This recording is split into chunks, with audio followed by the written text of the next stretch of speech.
বলছে নবী, আজকে তো আমি একা আসি নাই, একজন মেহমান আসছে, আমার পেছনে দাঁড়িয়ে আছে গেটের বাইরে, আমি কি নিয়ে আসবো?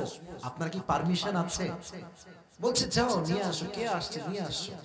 যে এসেছে তার নাম হচ্ছে মালাকুল মউত। এসে বলছে ইয়া রাসূলুল্লাহ, আসসালামু আলাইকা ইয়া রাহমাতাল লিল আলামিন। নবী, আল্লাহ আপনাকে নিজেই আল্লাহর পক্ষ থেকে আমাকে দিয়ে সালাম পাঠিয়েছে। বলছে মালাকুল মউত, তুমি আসছো, কি কাজ, কি ডিউটি, বলো আমাকে, কি জবে আসছো? বলছে নবী, আমি তো কারো কাছে একা একা যাই না, আমার নিজের ইচ্ছায় আমি যাই না। নবীজি বলছেন, এই জিবরাইল, তুমি কি বলছো? আমার কি যাওয়া দরকার? তোমার মতামত তুমি বলো। বলছে নবী, আমার মনে হয় আপনার যাওয়া দরকার এই জন্য যে আরশে আজিমে আল্লাহ তাআলা আপনার সাক্ষাৎ পাওয়ার জন্য অপেক্ষায় আছে। সুবহানাল্লাহ। নবীজি বলছে ঠিক আছে যাও, বুঝে গিয়েছে আমার সময় হয়তো হয়ে গিয়েছে যাওয়ার জন্য, তো ঠিক আছে আমি ট্রাই করছি কি করা যায়। তো তিনি সঙ্গে সঙ্গে আম্মা জান আয়েশাকে ডাকলেন, আয়েশা কোথায় তুমি, এদিকে আসো। নবী, কি হয়েছে আপনার? বলছে আচ্ছা, তোমাকে যে আমি কয়েক টুকরা স্বর্ণ দিয়েছিলাম কয়েকদিন আগে, গোল্ড, সোনা, বোঝেন তো আপনারা সবাই, স্বর্ণ, কোথায় সেগুলো বলো তো দেখি আমাকে। বলছে নবী, সেগুলো তো আমি যত্নের সঙ্গে রেখে দিয়েছি, আমার আলমারিতে রাখা আছে। কি বলছেন বলেন আপনি আমাকে। বলছে সব স্বর্ণগুলো এখনই এই মুহূর্তে আল্লাহর রাস্তায় দান করে দাও, সব দান করে দাও, আমার স্বর্ণ সব আল্লাহর রাস্তায় দান করে দাও। আয়েশা বলছেন নবী, দান করবো কেন? আমাদের কাজে আছে, ভবিষ্যতের জন্য, ফাতেমার জন্য। নবীজি ডাক দিয়ে বলছেন, ও আয়েশা, দরকার নেই কোনো কাজের আমার, আমি আল্লাহর সঙ্গে এমন অবস্থায় সাক্ষাৎ করতে চাই যখন আমি নবীর কাছে এক চুল পরিমাণ কোনো সম্পদ ছিল না। কোন সুবহানাল্লাহ। আমি এক টাকা পয়সা নিয়ে মরতে চাই না। আর আমাদের যারা এখানে আমরা এসেছি, বেশিরভাগ আমরা মধ্যবিত্ত পরিবারের সন্তান। অনেকে অভিযোগ করে, হুজুর অমুকের আইফোন আছে, আমার কাছে নোকিয়াও নাই। অনেকে বলে হুজুর ওর কাছে R15 আছে, আমার সাইকেলটাও নাই, কষ্টের শেষ নাই। এটা হাদিস শুনে। যারা মধ্যবিত্ত পরিবারের সন্তান, গরিব সন্তান, তারা বড়লোকের চাইতে 500 বছর আগে জান্নাতে প্রবেশ করবে। আরেকটা হাদিস মোটিভেট করার জন্য বলছি, নবীজি যখন জান্নাতে প্রবেশ করবেন, তার ডান দিকে যারা থাকবে নবীজি নিবেন জান্নাতে যাওয়ার জন্য, তার প্রথম কাতারে যারা থাকবে তারা বেশিরভাগ হবে মধ্যবিত্ত এবং গরিব ঘরের সন্তান। এবার কি আপনারা সবাই খুশি আছেন? খুশি আছেন? আর মাথায় রাখবেন, যার টাকা যত কম তার হিসাব তত সহজ।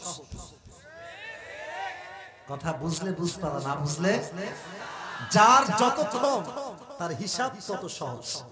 আরেকটা হাদিস শোনাই, রাগটা করছেন নাকি আপনারা? একটা মুরব্বীকে কিয়ামতের দিন দাঁড় করানো হবে। মুরব্বী মানে হচ্ছে দুনিয়ায় মুরব্বী ছিল, বাট জান্নাতে যাওয়ার সময় সবাই কি মুরব্বী থাকবে না যুবক হয়ে যাবে? আল্লাহ বলবে, এর হিসাব করো, এর হিসাব নাও। যখন হিসাব নিতে আসবে খেপে যাবে, ভাই কিসের হিসাব নেই, টাকাই নাই আমার দুনিয়া, কিসের হিসাব আমি দেব? আল্লাহ বলবে, এই টাকা পয়সা তো ছিল না, কিসের হিসাব?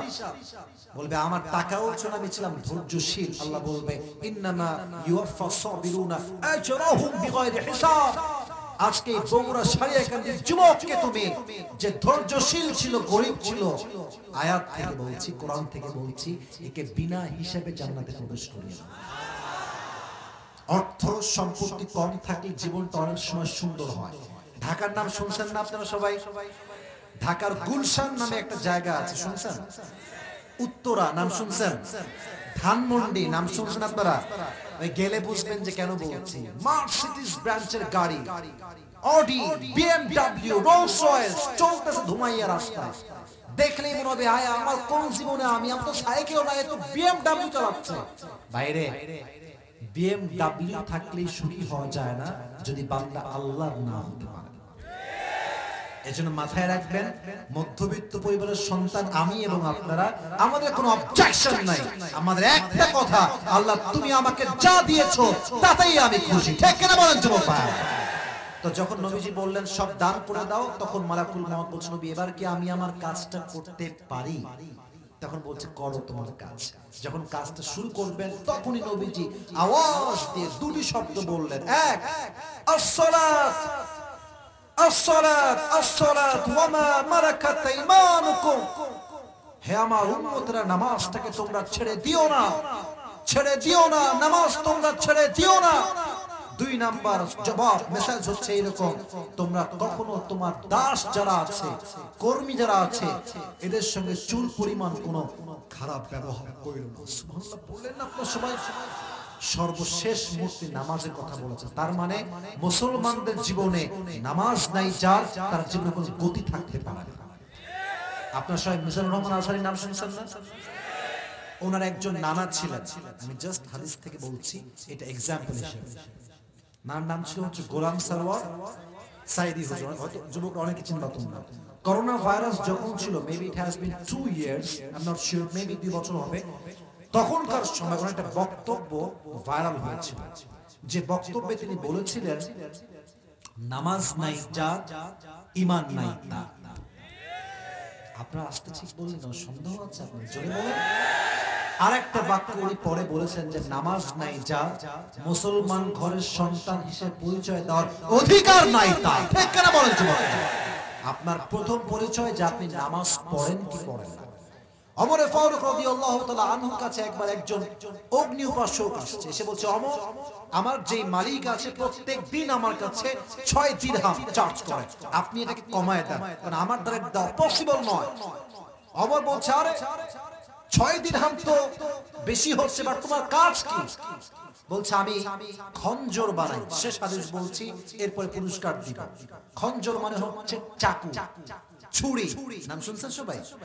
সবাই চেনেন আপনার, চাকু বা ছুরি। বলছে, তাই তোমার খঞ্জরটা কেমন হয়? এই পর্দায় চাদরওয়ালা ভাইরা, সে হাদিস শুনে যান। এটা করা যাবে না। আচ্ছা, বেজে গেছে প্রায় 1টার কাছাকাছি। 1টা বেজে পার না কয়টা বাজে? আপনাদের ঘরে কয়টা বাজে শুনি? আচ্ছা ঠিক আছে, আমি আমার টাইমে শেষ করবো। প্লিজ দয়া করে শেষ হাদিসটা শুনে আমরা বাসায় যাব। রাজি আছেন তো ইনশাআল্লাহ? তাকবীর দেন সবাই, লিল্লাহি তাকবীর। তো বলছে, তুমি কি কাজ করো? বলছে, আমি খঞ্জর বানাই, যার মাকবাদাতুহু ফি ওয়াসাতি, যার হ্যান্ডেলটা হচ্ছে মাঝখানে, ডানেও চাকু বামেও চাকু। আপনারা সবাই সুলতান কাবুসের নাম শুনেছেন কেউ হয়তো বা, গুগলে সার্চ করবেন, সুলতান কাবুস লিখবেন, দেখবেন একটা ছবি আসবে, যার এই মাজার ডান পাশে এই কোমর বরাবর একটা বিশাল বড় খঞ্জর রাখা আছে। তো বললো, আমি তো খঞ্জর বানাই। তুমি তো বিশাল ধনী মিয়া, তোমার তো কোটি টাকা ইনকাম, তোমার 6 দিরহাম খুব কম হয়ে যায়, যাও এখান থেকে যাও। তো বলছো, ওমর, আমি তো মুসলমান না, তাই সবার বেলায় নরম আর আমার বেলায় গরম, তাই? আচ্ছা দাঁড়াও, খেলা হবে এবার, দেখা যাক তোমার সঙ্গে আমি কি করতে পারি।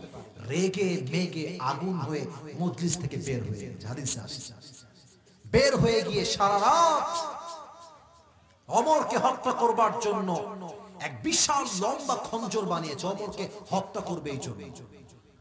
যখন ফজরের নামাজের আযান হয়েছে, ওই অগ্নি উপাসক, অনেকে তো চাদর মুড়ি দিয়ে আছেন, শীতকালে আমরা কি মুড়ি দেই?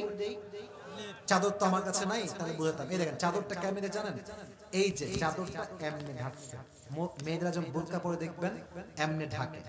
এদিকে চাদর, এদিকে চাদর, নেকাবের মতো করে পুরো গলা মুখ ঢেকে মুনাফিকের বেশে, ছদ্মবেশে আসছে, কেউ তাকে চিনতে পারে না।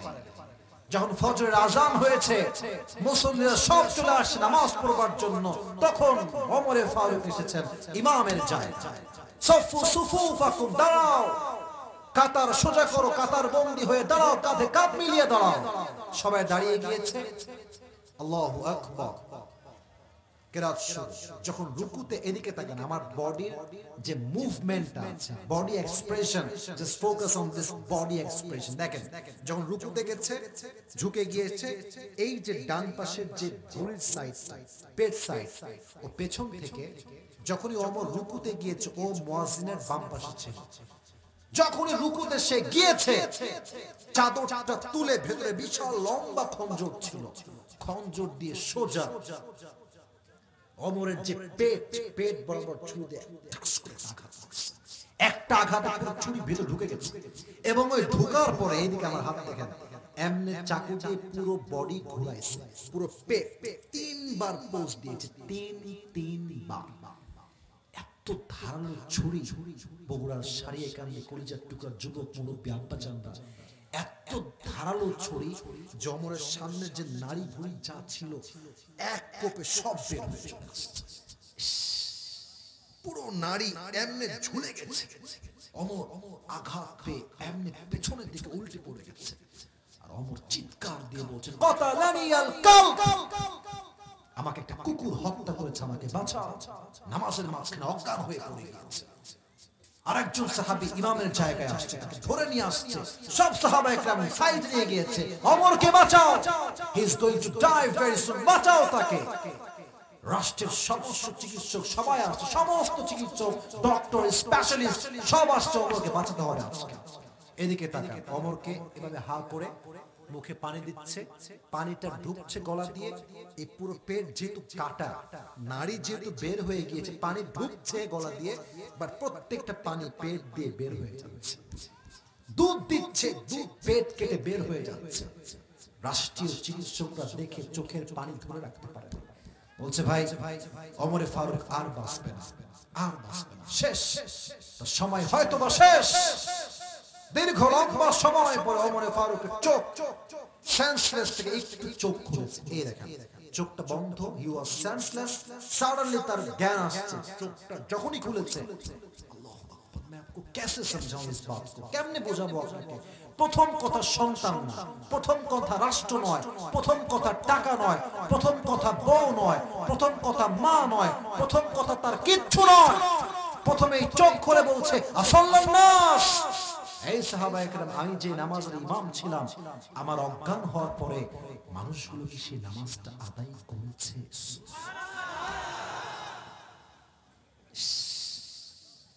ভুঁড়ি বের হয়ে গেছে।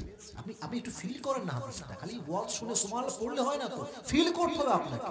নাড়ি ভুঁড়ি সব বের হয়ে আছে, রক্ত পুরো সয়লাব, এখনই মারা যাবে। শেষ মুহূর্তে উম্মতরা কি নামাজটা পড়েছিল? নবীর উম্মত কি নামাজটা পড়েছিল আমার পরে? সাহাবায়ে কেরাম বলল, ইয়া আমিরুল মুসলিমিন, সবাই পড়েছে, সবাই পড়েছে। উনি একটা মুচকি হাসি দিলেন, কালেমা পড়তে পড়তে আল্লাহর কাছে চলে গেলেন।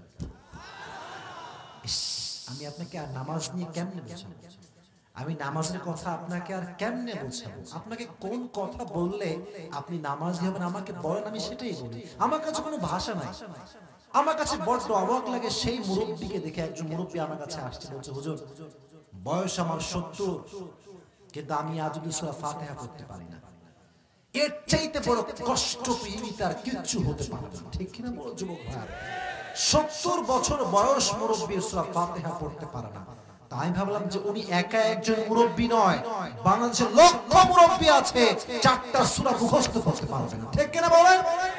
এই জীবনের কি মানে হতে পারে? এই যে হৃদয়টা আছে, এটা পাথরের চাইতে বেশি শক্ত হয়ে গেছে। আজান শুনলে মসজিদে আসতে মনে চায়। যে এখানে সব মুরব্বীরা আছে, জিজ্ঞেস করেন আপনি, ফজর আজান হোক না, আপনি দেখবেন মসজিদে গিয়ে ইমাম সাহেব, মুয়াজ্জিন সাহেব, এলাকার কিছু পরিচিত মুরব্বী ছাড়া বেশিরভাগ যুবককে ফজরের নামাজে হারিকেন দিয়ে খুঁজে পাওয়া যায়। বিপক্ষে গেছে, ঠিক বলবেন না আপনারা? কথা বলেন ঠিক কিনা যুবক ভাই? পাওয়া যায় না যুবক ভাই। এই জন্য তোমরা ক্যারিয়ার করো, জীবনে সফল হও, বাট নামাজ বাদ দিয়ে কেউ কখনো সফল হতে পারে নাই। অতএব 4 নাম্বার পয়েন্ট আমরা জানলাম, জাহান্নামে যে মানুষ যাবে তার সবচাইতে বড় কারণ হচ্ছে বেনামাজি হওয়া। কি হওয়া? আস্তে কেন, জোরে বলেন, কি হওয়া? আর মেয়েরা সবচাইতে বেশি জাহান্নামে যাবে 2টা কারণ। 1 স্বামীর অবাধ্য হওয়া, 2 বেপরদায় চলা।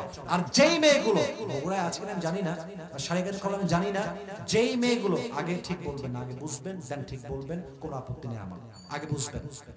যেই মেয়েগুলো জিন্সের প্যান্ট পরে রাস্তাঘাটে হাঁটে, এদের জন্য যুবকদের চরিত্র নয়, মুরব্বীর চরিত্র নষ্ট হয়ে যায়, চোখটা নষ্ট হয়ে যায়।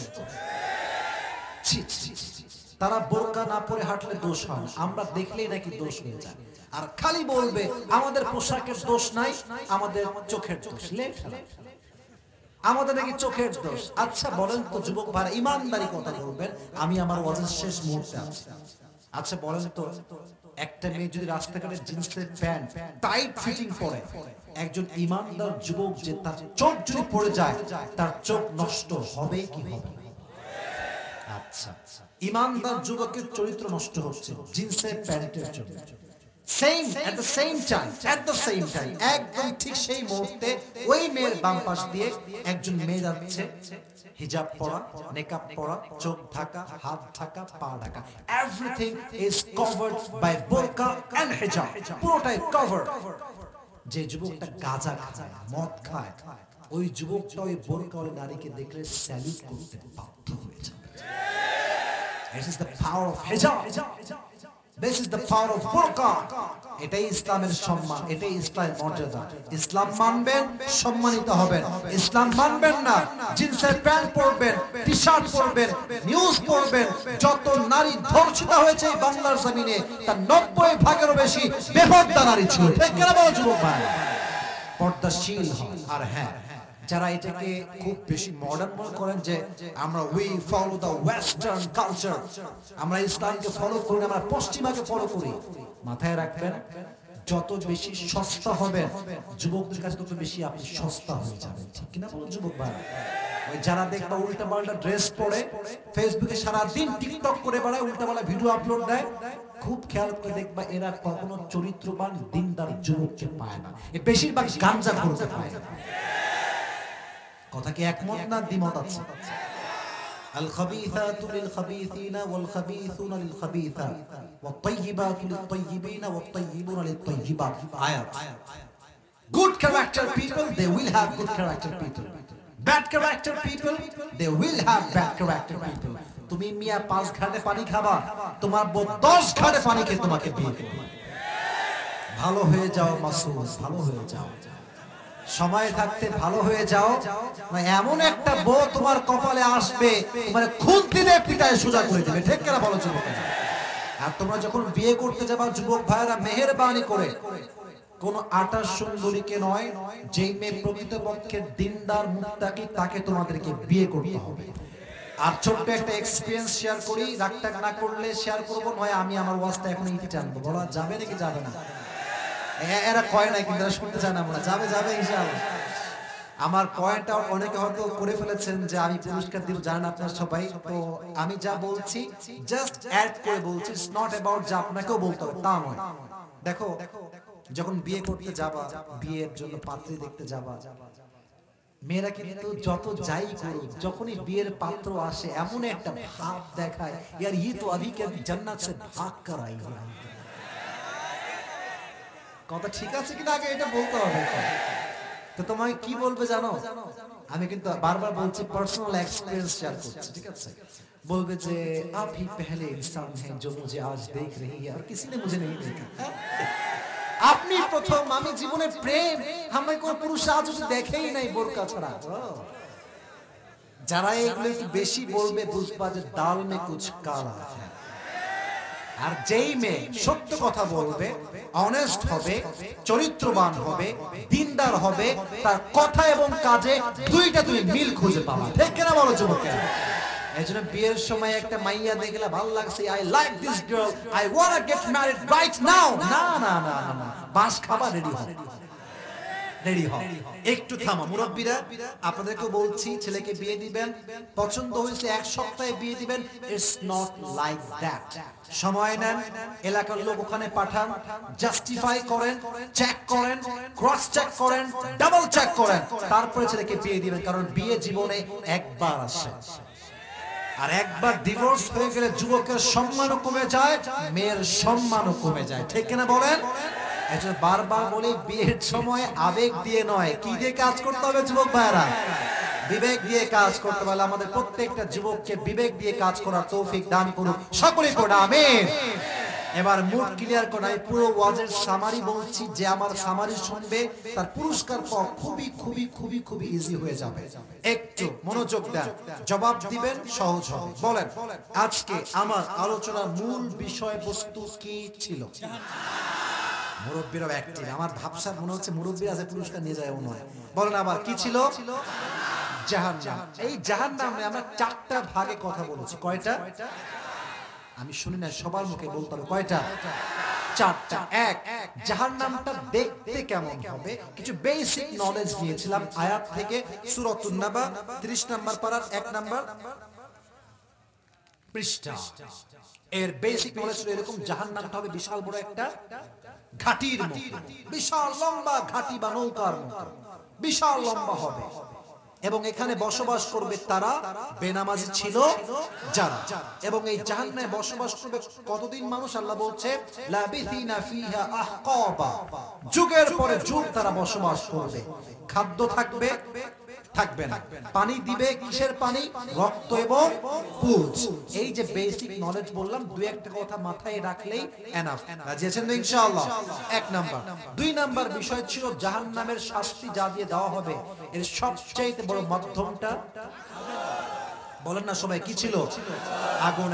এই সাদা গেঞ্জি, ওই খবরদার কান না, শেষ মুহূর্তে আছে তো আর ঝাড়ি দিব না। জান বলেন কি ছিল যুবক ভাইয়েরা? আগুন। আগুনের ক্ষেত্রে অনেক আয়াত অনেক হাদিস, বাট ওটা এত রিপিট করব না। দুইটা মাথায় রাখবেন। এক, দুনিয়ার আগুনের চাইতে জাহান্নামের আগুনের তাপ কত গুণ বেশি হবে? আচ্ছা, আরেকটা হাদিস, তিরমিজির হাদিস, জাহান্নামের আগুনকে আল্লাহ তাআলা 1000 বছর জ্বালিয়েছেন, ফলে তা লাল হয়েছে, আবার 1000 বছর জ্বালিয়েছেন, ফলে তা সাদা হয়েছে, এবং সর্বশেষ আরো 1000 বছর জ্বালিয়েছেন, ফলে তা কালো হয়ে গিয়েছে। তাহলে জাহান্নামের আগুনের যে এখন কালার, এটা কি রেড, হোয়াইট না ব্ল্যাক? ভয়ঙ্কর কালো রূপ এখন জাহান্নামের আগুনটা ধারণ করে আছে। তাহলে আমরা বুঝলাম জাহান্নামের আগুনের তাপ কম না বেশি? দুইটা হাদিস, আরেকটা আয়াতের ট্রান্সলেশন বলবো, জাস্ট ট্রান্সলেশন।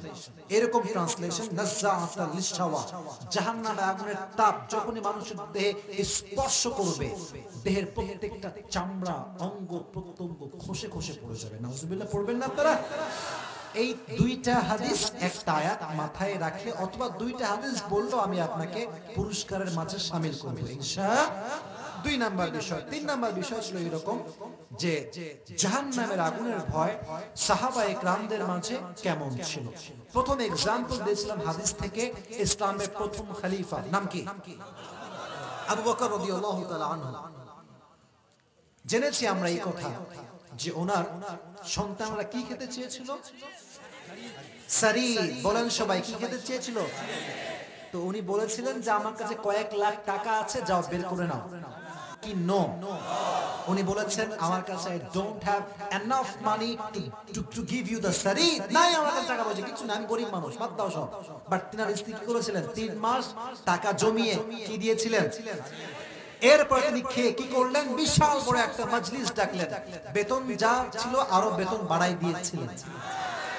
ইয়েস নাকি নো? কমাইছেন না বাড়াইছেন? কমাইছেন। কেন? যদি রাষ্ট্রের 1 পয়সা আমি মেরে খাই, আমাকে জাহান্নামের আগুনে পোড়াবে একজন। আওয়াজ দিয়ে বলেন তিনি কে? এক নাম্বার হাদিস গেল, খুবই সহজ হাদিস। জাস্ট বলবেন যে আবু বকর জাহান্নামের আগুনের ভয়ে রাষ্ট্রের থেকে 1 পয়সা মেরে খায় নাই, বেতন যা ছিল আগে তার চাইতে কমাইছে। হাদিসের সারাংশ হচ্ছে এটা। দুই নাম্বার হাদিস ছিল ওমরে ফারুককে নিয়ে। উনি একটা জুব্বা পরেছিলেন, যে জুব্বাটা অনেক শর্ট ছিল। বুঝি নাই, শর্ট ছিল না লং ছিল? লম্বা, লং ছিল। তো মাস থেকে একজন দাঁড়ায় কি বলেছিল যে তুমি কি রাষ্ট্রের টাকা মেরে খাইছো? জুব্বা লম্বা কেন ওমর? তো ওমরে ফারুক একটা গুলি করে মেরে ফেলছে। কি করেছেন? একটা মুচকি হাসি দিয়েছেন। মারহাবা বলবেন না তো সবাই? তো জবাবটা তিনি দিয়েছেন না তার সন্তান দিয়েছেন? বলেছিল যে আব্দুল্লাহ ইবনে ওমর বললেন যে আচ্ছা আমি জবাব দিচ্ছি, শোনো, আমার আব্বা কি হাইটে ছোট না লম্বা? তো যে জুব্বা রাষ্ট্র থেকে পেয়েছে এটা সাইজে কি হয়ে গিয়েছে? খাটো হয়ে গিয়েছে। বাট রাষ্ট্রনায়ক যদি খাটো জুব্বা পরে, এটা কি তার ব্যক্তিত্বের সঙ্গে যায়? তো তাই তিনি তার সন্তানের জুব্বা নিয়েছে, নিজের জুব্বা নিয়ে দর্জিতে তালি লাগিয়ে পড়েছে। কেন? তিনি চাই নতুন জুব্বা কিনতে পারতেন, বাট জাহান্নামের আগুনের ভয় তাকে 1 টাকা রাষ্ট্রের মারতে দেয়নি। সুবহানাল্লাহ পড়েন না সবাই? এটা হচ্ছে 2 নাম্বার হাদিস। তাহলে জাহান্নামের আগুনের ভয় সাহাবা একরামদের মাঝে কেমন ছিল এই প্রেক্ষাপট বোঝাতে গিয়ে আমরা দুটি হাদিস জাস্ট শুনেছি। সর্বশেষ কথা, and this is my last and final concept, জাহান্নামে যারা যাবে maximum of them they will be people those who are not perform the salah, যারা নামাজ ছিল না, those who do not perform the salah, যারা নামাজ ছিল না তারা হবে জাহান্নামে। দলিল কি? ইয়াতাসাআলুনা আনিল মুজরিমিনা মা সালাকাকুম ফি সাকার ক্বালু লাম নাকু মিনাল মুসাল্লিন, সূরাতুল মুদ্দাথির। আল্লাহ তাআলা বলছেন জাহান্নামীরা বলবে আমাদের জাহান্নামে যাওয়ার একটাই বড় কারণ যে আমরা নামাজি ছিলাম না। কি ছিলাম না? এইটা বোঝাবার জন্য আমি দুটি হাদিস বলেছিলাম। এক হচ্ছে ওমর ফারুকের হাদিস, আর এক হচ্ছে আমাদের প্রিয় নবীজির হাদিস। নবীজির জীবনের সর্বশেষ মেসেজ ছিল দুইটা। সারিয়ে কান দিলে ভাইরা, কয়টা? আরো জোরে, কয়টা? এক, নামাজ। বলেন সবাই আসসালাত। আর জোরে কোন না কেন, আসসালাত। এই সালাত মানে কি? টমেটো সালাদ? এটা হচ্ছে নামাজ। এটার মানে কি?